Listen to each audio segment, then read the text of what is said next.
కొణిదెల పవన్ కళ్యాణ్ గారు Andhra Pradesh deputy CM, Janasena అధినేత. గత కొన్ని రోజులుగా పవన్ కళ్యాణ్ గారి మీద ఏదో జరగరాది జరుగుతుంది. ఏం జరుగుతుందో అని చెప్పి సర్వత్రా ఆందోళన, టెన్షన్లో జన సైనికులు, మెగా అభిమానులు. గతంలో ఎన్నికలకు ముందు హైదరాబాద్ మహానగరంలోనే పవన్ కళ్యాణ్ గారి ఇంటి దగ్గర ఎవరో రెక్కి నిర్వహించారు. ఆయనపై హత్యాయత్నం చేయడానికి ఏదో మాస్టర్ ప్లాన్ వేస్తున్నారు అని చెప్పి పెద్ద ఎత్తున ప్రచారం జరిగిన వేళ ఆ టైంలో వాళ్ళని పట్టుకోవడం జరిగింది, ఇంట్రాగేట్ చేయడం జరిగింది. సరే, అది అయిపోయింది, అంతా సేఫ్, ఏ ప్రాబ్లం లేదు అనుకున్నారు. కానీ పవన్ కళ్యాణ్ గారు ఆంధ్రప్రదేశ్లో తన పవర్ చూపించి సత్తా చాటిన నేపథ్యం. జనసేన 100% సక్సెస్ రేట్లో ముందుకు సాగడం, ఆయన డిప్యూటీ సీఎం పదవి తీసుకోవడం, ఇంకా తర్వాత నుంచి ఆయన ఏ రకంగా పాలనపై ఫోకస్ పెడుతున్నారో, ఏ రకంగా ముందుకు సాగుతున్నారో వేరే చెప్పాల్సిన అవసరం లేదు. సో ఇలాంటి టైంలో పవన్ దూకుడుకు అడ్డుకట్ట వేసే కుట్ర జరుగుతుందా అంటే అవునేమో అనిపించక తప్పని పరిస్థితి. అసలు ఏం జరుగుతుంది, ఏంటి ఆ కుట్ర? మన్యం పర్యటనలో పవన్ కళ్యాణ్ గారు వెళ్ళినప్పుడు ఒక పోలీస్ ఆఫీసర్ ముసుగులో ఒక అజ్ఞాత వ్యక్తి ఆయన చుట్టూ తిరగడం. అప్పుడు ఎవరో కూడా దాన్ని గమనించలేదు, ఎవరో పట్టించుకోలేదు. అదృష్టవశాత్తు అక్కడ ఏమీ జరగలేదు. ఒకవేళ జరగరాంది జరిగితే పరిస్థితి ఏంటి? ఒక డిప్యూటీ స్థాయి వ్యక్తి, ఒక హై ప్రొఫైల్ ఉన్న వ్యక్తి పర్యటన వెళ్ళినప్పుడు, అందులోని ఏజెన్సీ ప్రాంతాల్లో, సామాన్య ప్రాంతాల్లో అయినప్పుడే పూర్తి స్థాయి భద్రతా ఏర్పాట్లు జరుగుతాయి. ఏజెన్సీ ప్రాంతాలకు వెళ్ళినప్పుడు మరింత రెట్టింపు భద్రత అందించాల్సిన అధికార ఘనం ఎవరో ఒక అనాథరైజ్డ్ పర్సన్ కాకి డ్రెస్ వేసుకొని నేను పోలీస్ ఆఫీసర్ని, నేను ఐపీఎస్ ఆఫీసర్ని అని చెప్తే ఆయన్ని అలౌ చేయడం, వాళ్ళతో ఫోటోలు తీయించుకోవడం, ఆ తంతంతా కూడా చూసాం. అసలు ఏం జరుగుతుంది? పవన్ కళ్యాణ్ గారికి భద్రత ఇచ్చే పరిస్థితి లేదా? ఇది ప్రశ్నిస్తున్నారు సామాన్య ప్రజలు కూడా. ఎందుకంటే ఆయన దూకుడు అలాంటిది. పదవి చేపట్టగానే ఆయన మాట్లాడిన మాటలు కానీ, ఆయన వేస్తున్న అడుగులు కానీ, ఇలాంటివన్నీ కూడా కొంతమందికి మింగుడు పట్టలేదు. కొన్ని మాఫియాలు పవన్ కళ్యాణ్ గారి మీద కుట్ర చేసే విధంగా ముందుకు సాగుతున్నారు. ఇది ప్రతి ఒక్కరిలోని కూడా ఆందోళన కలిగిస్తున్న అంశం. మరి ఆ కుట్రలు ఏంటి? పవన్ కళ్యాణ్ గారికి భద్రత కల్పించడంలో వైఫల్యం చెందుతున్నారా, లేదా లైట్ తీసుకుంటున్నారా? ఏదో ఒకటి చెప్పాల్సిన అవసరం ఉంది కదా. సరే, అదే అయిపోయింది, ఏం కాలేదు, ఆయన సేఫ్గానే ఉన్నారు. నెక్స్ట్, బెజవాడ నడిబొడ్డులో బుక్ ఫెస్టివల్ అయినప్పుడు పవన్ కళ్యాణ్ గారు ఆ ఫెస్టివల్కి హాజరైనప్పుడు ఆయన బుక్ ఫెస్టివల్లో ఆ బుక్స్ అన్నింటినీ కూడా చూస్తుండగానే power all of sudden of అయిపోయింది. ఏంటి? ఒక మంత్రి స్థాయి వ్యక్తి వెళ్తేనే ఎంతో కేర్ తీసుకుంటారు. ఉప ముఖ్యమంత్రి స్థాయి వాళ్ళు వెళ్ళినప్పుడు ఎంత జాగ్రత్తలు వహించాలి, పవర్ పోవడం ఏంటి? దీని మీద కూడా సమాధానం ఎవరి దగ్గర లేదు. సరే, అది పక్కన పెడదాం అనుకోకుండా ఏదైనా టెక్నికల్ ఇష్యూస్ వస్తే పవర్ పోయిందని అనుకోవచ్చు. ఇప్పుడు మొత్తం ఒక భయంకరంగా హై టెన్షన్ కలిగించే అంశం మళ్ళీ వెలుగులోకి వచ్చింది. మంగళగిరి జనసేన పార్టీ కార్యాలయం, డీజీపీ ఆఫీస్కి కోతవేటు దూరంలో ఉన్న జనసేన పార్టీ కార్యాలయంపై డ్రోన్ కలకలం, డ్రోన్ చక్కర్లు కొట్టింది. 20 నిమిషాలు తిరిగింది. కానీ దానికి సంబంధించి ఎటువంటి ఆచూకీ ఇప్పుడు వచ్చి లభించలేదు. దీని మీద పవన్ కళ్యాణ్ గారితో సహా జన సైనికులు, పవన్ కళ్యాణ్ గారి అభిమానులు, ప్రపంచవ్యాప్తంగా దేశవ్యాప్తంగా ఉన్న వాళ్ళందరూ కూడా తీవ్ర ఆగ్రహాన్ని వ్యక్తం చేస్తున్నారు. అసలు సేఫ్గా ఉంచే ప్రయత్నాలు జరుగుతున్నాయా లేవా? ఏం జరుగుతుంది? ఎవరి కుట్రదారులు? 1 కాదు, 2 కాదు, 3వది కూడా జరిగింది. గతంలో 1 అంటే 4 సార్లు. సరే, ఇందులో ఏ కుట్రకోణం ఉన్నదన్నా తేల్చాల్సిన అవసరం ఉంది కదా. కుట్రకోణం ఏమీ లేకపోతే అందరూ ఊపిరి పీల్చుకుంటారు. ఒకవేళ ఉంటే, ఏదన్నా జరగరాంది జరిగితే దానికి ఎవరు బాధ్యత వహిస్తారు? అయిపోయిన తర్వాత, చేతులు కాలిన తర్వాత ఆకులు పట్టుకుంటే ప్రయోజనం ఏంటి అని ప్రశ్నిస్తున్నారు. దీని మీద డీజీపీ గారు ఎట్టకేలకి స్పందించారు. ఉక్కుపాదం మోపుతాం అంటున్నారు.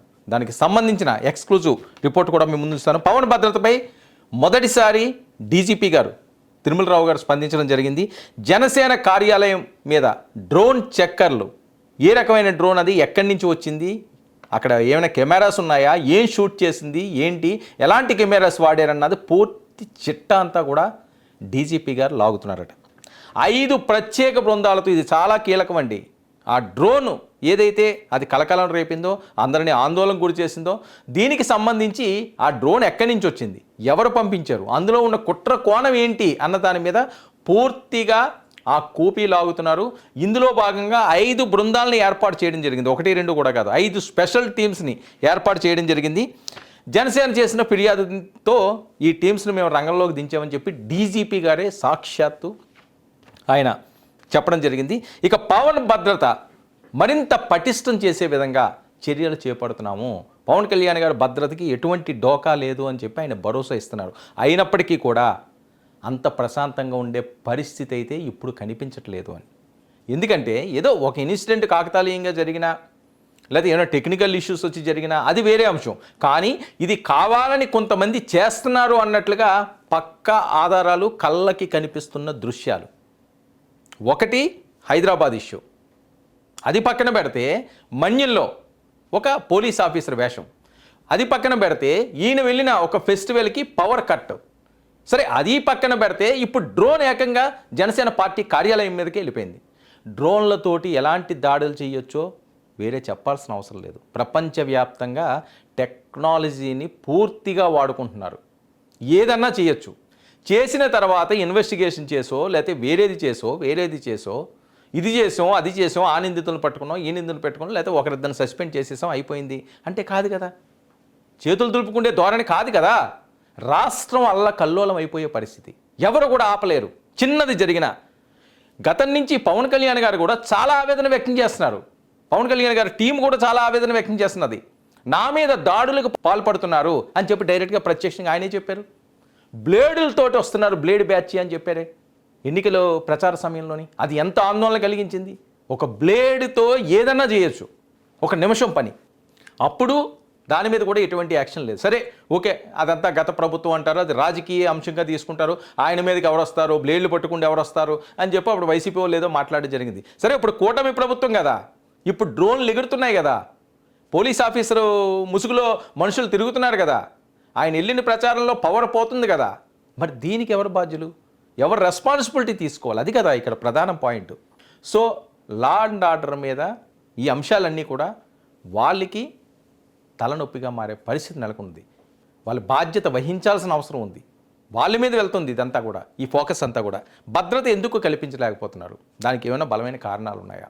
పవన్ కళ్యాణ్ గారు మామూలుగానే ఆయన జనాలకు కనిపిస్తే, ఆయన పిలిపిస్తే పలానా చోటకు వస్తున్నారు అంటే వేలల్లోని లక్షల్లోని తరలి వచ్చేస్తారు.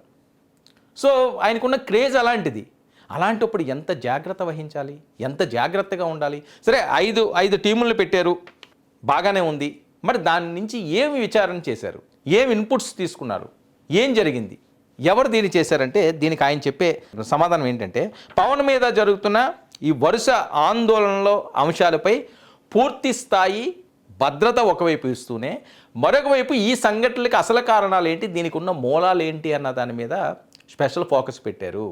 అంటే ఇప్పుడు అది రివీల్ చేయలేరు కొన్ని అంశాలు పోలీస్ శాఖలో ఉన్నప్పుడు, ఎందుకంటే వాళ్ళు జాగ్రత్త పడిపోతారు కాబట్టి.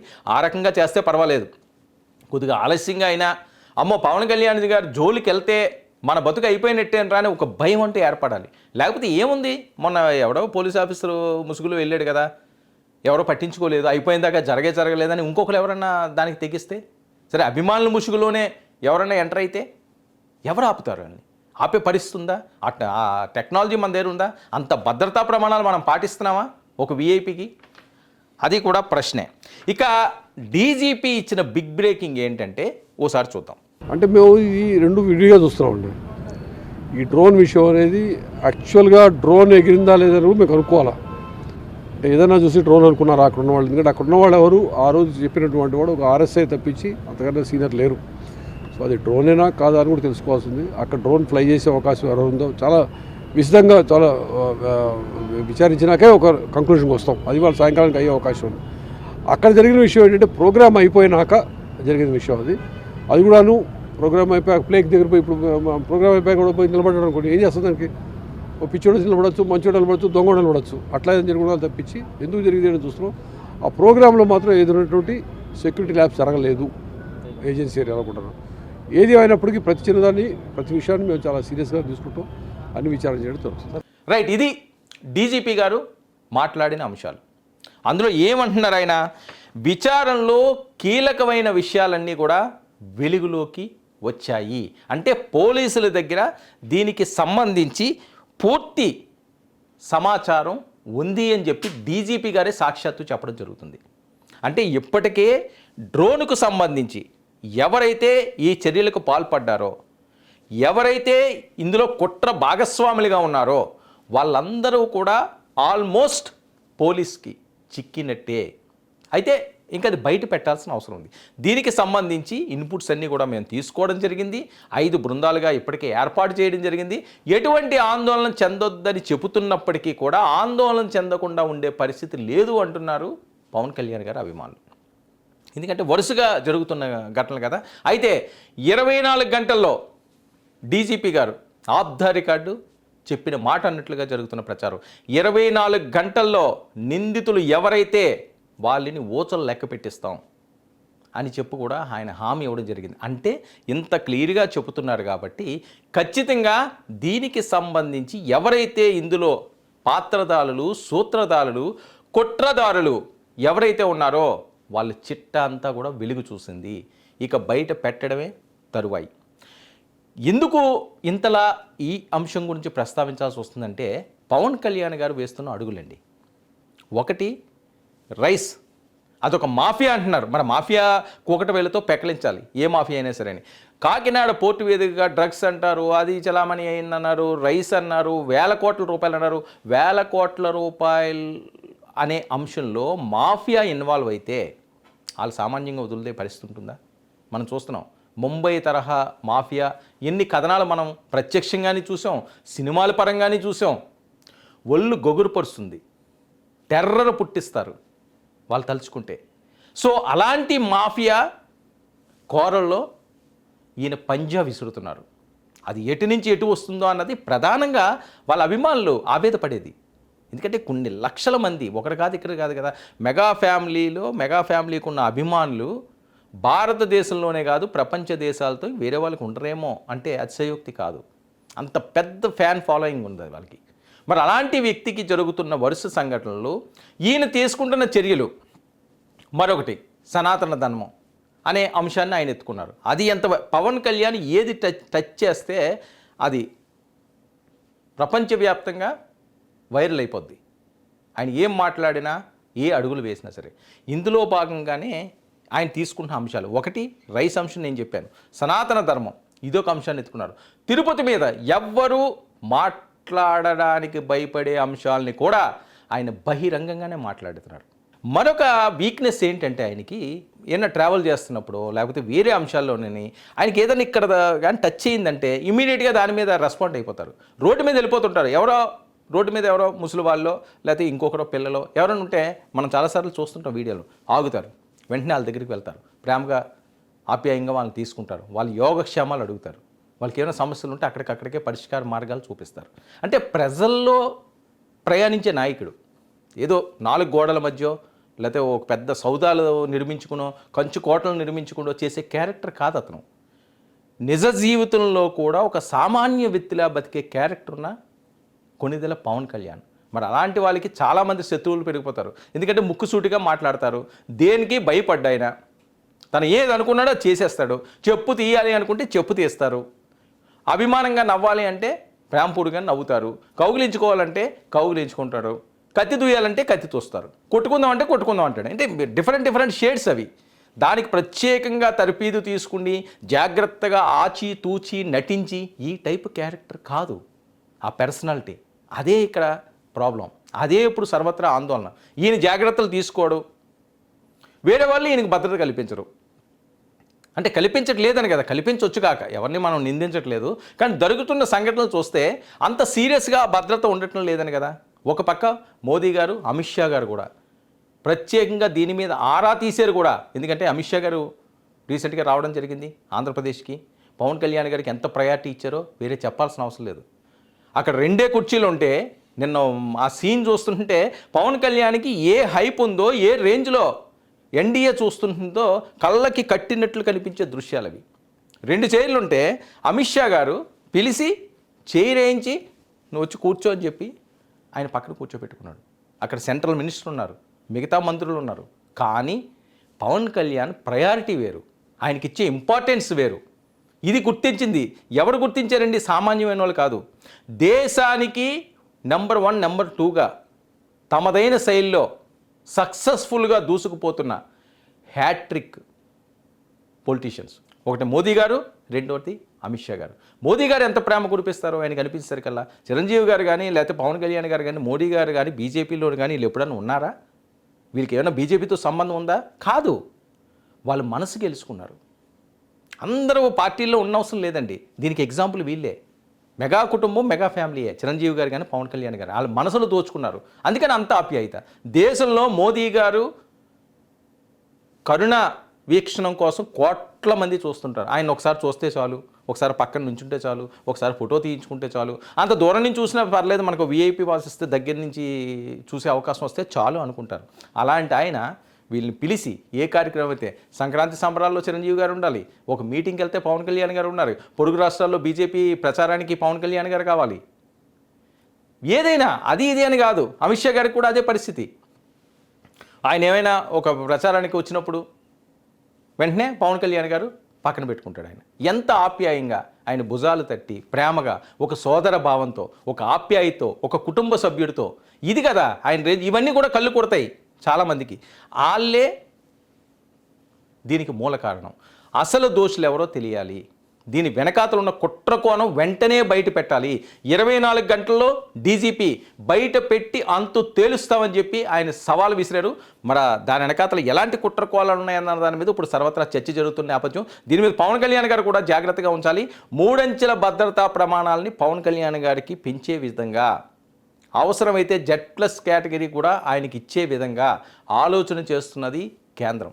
ఎందుకంటే కేంద్ర ఇంటెలిజెన్స్ ఇప్పటికే రిపోర్ట్ ఇచ్చిందట, పవన్ కళ్యాణ్ జాగ్రత్తగా ఉండాలి, పవన్ కళ్యాణ్కి భద్రత పెంచాలి, ఆయనకి ఏదో జరగరాంది జరుగుతుంది అని చెప్పి ఇంటెలిజెన్స్ రిపోర్ట్స్ ఎప్పుడో ఇచ్చారు, ఇప్పుడు కాదు. సో దానికి అనుగుణంగానే ఇప్పుడు జరుగుతున్న అంశాలన్నీ కూడా మరింత టెర్రర్ పుట్టిస్తున్నాయి. కాబట్టి దీన్ని ఉక్కుపాదం మోపే విధంగా పూర్తి స్థాయి కొరడా జులిపించడానికి డీజీపీ తిరుమలరావు తనదైన స్టైల్లో ఒక వార్నింగ్ ఇచ్చారు. 24 గంటల్లో అంతు తేలుస్తామనడంతో పవన్ కళ్యాణ్ గారి అభిమానులు, జన సైనికులు, వీరమణికులు ఫుల్ జోష్గా ఉన్నారు. మరి దీని పర్యవసానం ఏ రకంగా ఉంటుందో, ఈ కుట్రదారులు, అతల సూత్రధారులు, పాత్రధారులు ఎవరన్నది తేలాల్సి ఉంది.